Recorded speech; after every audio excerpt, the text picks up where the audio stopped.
I did a little poll yesterday, just reaching out to people on YouTube, Instagram, asking them, what do they want me to focus on for my next course? And I was surprised to have a lot of responses saying we want to learn about combos. So what I'm going to do for you guys today is I'm going to give you a couple tips, one massive one in particular, just so you don't have to wait around for me to get to making a course, because I don't even know if I'm going to do combos, but it was something that people were interested in. So combos. I'm gonna get Bob moved over here, doing this episode in one smooth, non-stop take, hopefully smooth, just because I got lots of stuff happening, no time to edit today. So, combos. Here's what most people don't teach you about combos. Is what I feel like is a short-sighted element to instruction. We're usually taught, step in 1, 2, 3, and we do that on our bag, pads. It's always me stepping in and there's no pause. It's just always boom, boom, boom, boom, boom, boom, boom, boom. Like all this guy's doing is standing there and shelling up. And we just have free reign to forget about, oh, this guy might counter. He might move his feet. He might react in a way that we don't want.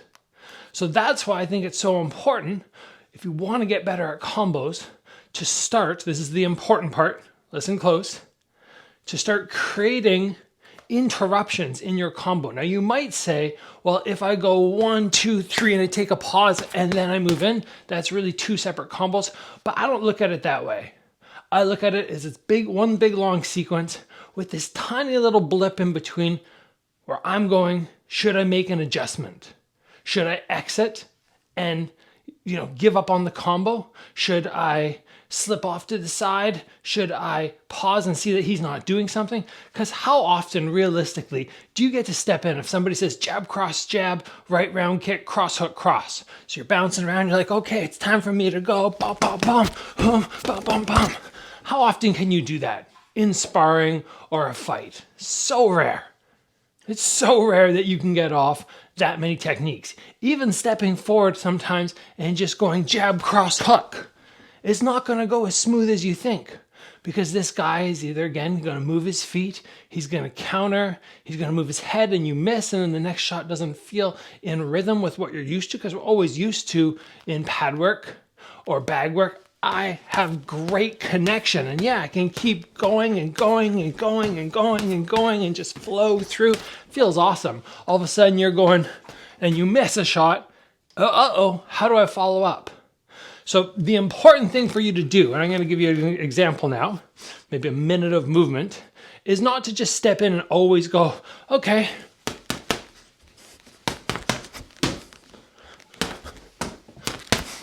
and just work like that.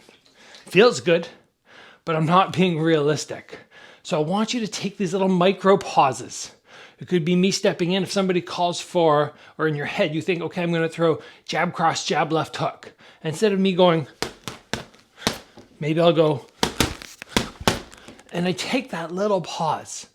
Or maybe if it's jab, cross, left round kick, instead of me going boom, boom, I kind of come. And just that little bit, I think, is going to be so much more realistic in actually being able to land long combos.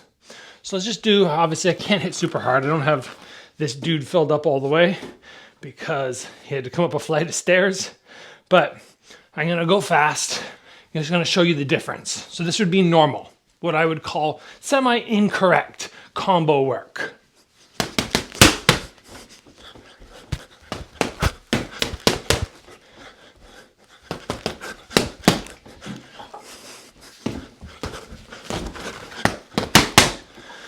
So you can see there's no interruption, right? I'm just treating this as although all the guy's done is here. He doesn't do anything else. I'm fighting a statue. And while it's fun, and it makes me feel good, I'm like, yeah, I'll land everything I throw.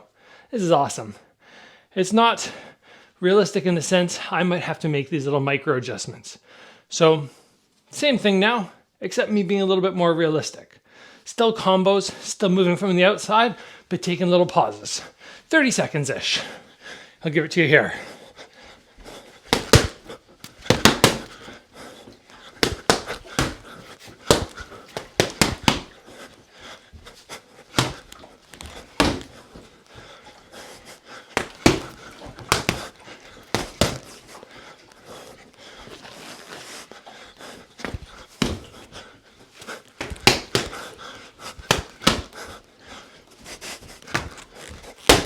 And just, you might not even be able to see a massive difference. Honestly, if you're newer at this, you might be going, that looks really similar, but it wasn't. There were those little pauses, those little skips in between, little hesitations, little backups. And again, you might be thinking, well, it's not really a combo. He's not putting out 7 shots in a row, but I can tell you that's unrealistic. If I want to do 7 shots,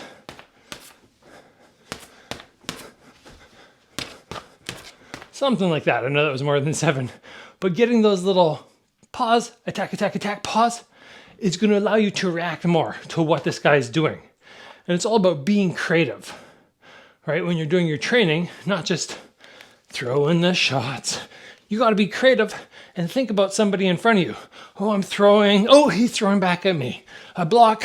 Feeling good. Oh, he backed up. Might as well move as well. Moving around, double jab, oh, head off to the side. So many things that you can do if you're creative and you have the ability to go, it's not just a bag in front of me, it's an opponent. What is the opponent doing as I throw? There's lots more that we can talk about with combos.